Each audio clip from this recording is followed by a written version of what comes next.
খাসির মাংস পছন্দ করেন কিন্তু যে একটা গন্ধ আছে তার কারণে খেতে চান না, আজকের রেসিপি তাদের জন্য। হ্যালো এভরিওয়ান, আসসালামু আলাইকুম, welcome back to my channel মিষ্টি ফুড বাই লিপি। আমার আজকের এই রেসিপিটা আমি খড়ির চুলায় রান্না করে দেখাবো। আর কিছু তো এক্সট্রা তো আছেই, সেটা আমি ভিডিওর মাঝখানে বলে দিচ্ছি আর দেখিয়ে দিচ্ছি। আর আমার ভিডিওটা ভালো লেগে থাকলে প্লিজ চ্যানেলটা সাবস্ক্রাইব করে যাবেন, পাশে থাকা বেল বাটনটিতে ক্লিক করতে কিন্তু ভুলবেন না। তো প্রথমে আমি এখানে প্রায় 1.5 কেজি পরিমাণের খাসির মাংস খুব ভালো করে কেটে ধুয়ে পরিষ্কার করে নিয়েছি আর একবারে সম্পূর্ণ পানি ঝরায় নিয়েছি। তো এখন এই পর্যায়ে একটু ম্যারিনেশন করব। তো তার জন্য আমি নিয়েছি এখানে হাফ কাপের মতো টক দই, সামান্য লবণ, 1 টেবিল চামচ পরিমাণের আদা এবং রসুন বাটা আর 1 কাপ পেঁয়াজের মধ্যে থেকে আমি বেশিটাই দিয়ে দিয়েছি আর কিছুটা পরিমাণ রেখে দেবো, পরে আমার কাজে লাগবে। তো সম্পূর্ণ খাসির মাংসটাকে ভালো করে আমি মাখায় নিচ্ছি। তো এই প্রসেস করে আপনারা অবশ্যই রান্না করে দেখবেন। তো এরকম করে আপনারা গরু অথবা ব্রয়লার মুরগিটাও রান্না করতে পারেন। তো এমন অবস্থায় আমি এটাকে রেখে দেব প্রায় আধা ঘন্টার মতো, সময় না থাকলে মিনিমাম 10 মিনিট তো রাখবেনই। তো এই তো চলে আসলাম খড়ির চুলায় রান্না করার জন্য। তো আমি এই কড়াইটার মধ্যে আগেই কড়াইটার তলানিতে কিছুটা ছাই দিয়ে একটা প্রলেপ দিয়ে নিয়েছি, যাতে কালি যাই এক্সট্রা লাগে পরে ধোয়ার সময় কষ্ট না হয়। তো পর্যাপ্ত পরিমাণে তেল দিয়ে এর মধ্যে আমি প্রায় 5-6টা আলু ডুমো ডুমো করে কেটে নিয়েছি, সুন্দর করে লবণ মাখায় নিয়ে এটাকে তেলের মধ্যে ভেজে নিচ্ছি। তো আপনারা যদি কেউ চান যে এই মাংসর মধ্যে কেউ আলু দিবেন না, তাহলে স্কিপ করতে পারেন। তো এই পর্যায়ে তেলের মধ্যে দিয়ে দিচ্ছি গরম মশলা, তেজপাতা, দারচিনি, এলাচ, লবঙ্গ, গোলমরিচ আর দিয়ে দিচ্ছি ছোট একটা জয়ত্রী।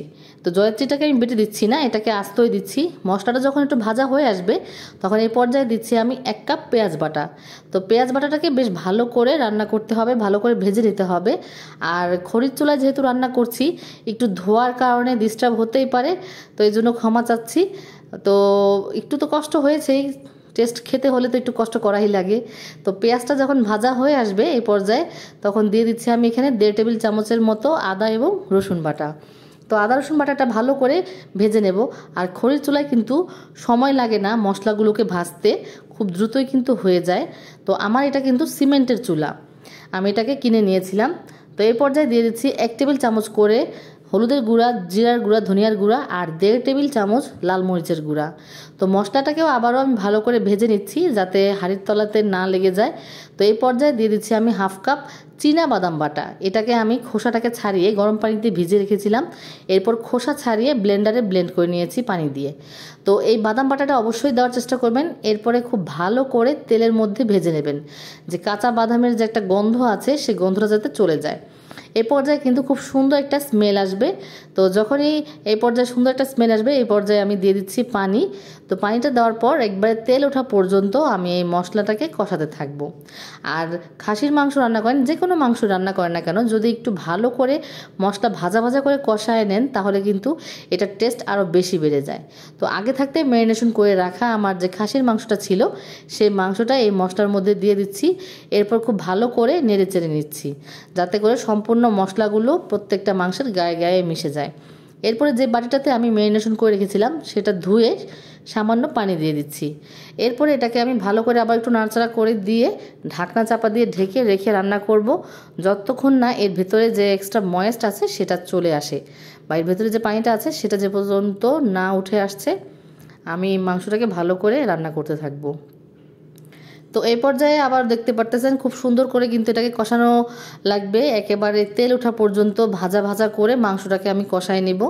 তো আবারও নাড়াচাড়া করে দিয়ে এর মধ্যে দিয়ে দিচ্ছি পর্যাপ্ত পরিমাণে কাঁচামরিচ, ঝালটা আপনাদের উপর ডিপেন্ড করে। তো এই তো কাঁচামরিচ দিয়ে দিচ্ছি, দেওয়ার পরে আবারও নাড়াচাড়া করে এটাকে ঢাকনা চাপা দিয়ে আমি ঢেকে রেখে দেব একেবারে তেল ওঠা পর্যন্ত। তো আমি এই খড়ি চুলায় রান্না করছি দেখে এটা খুবই দ্রুত আমার এই রান্নাটা হয়ে গেছে। তো দেখুন এইটা কত সুন্দর একটা কালার চলে আসছে এখনই, আর তেল কিন্তু পর্যাপ্ত পরিমাণে উঠে গেছে। এখন এই পর্যায়ে দিয়ে দিচ্ছি সেদ্ধ হওয়ার জন্য পানি।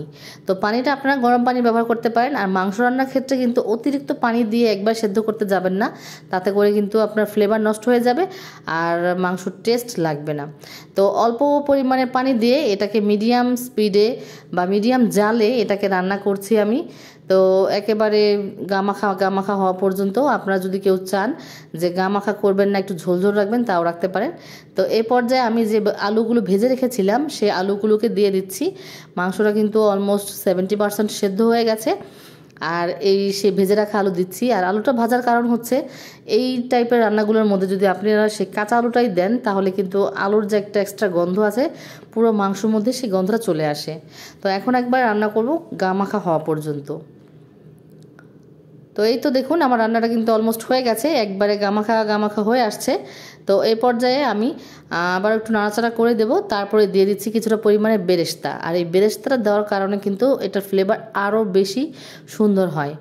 এরপরে একটু লাস্ট ফিনিশিংয়ে আরেকটা কাজ আছে, সেই কাজটা আপনাদেরকে দেখিয়ে দিচ্ছি। আর একটু যেহেতু খড়ির চুলায় রান্না করছি, তো এটা কিন্তু এমনিতেই বেশ স্মোকি একটা ফ্লেভার আসছে।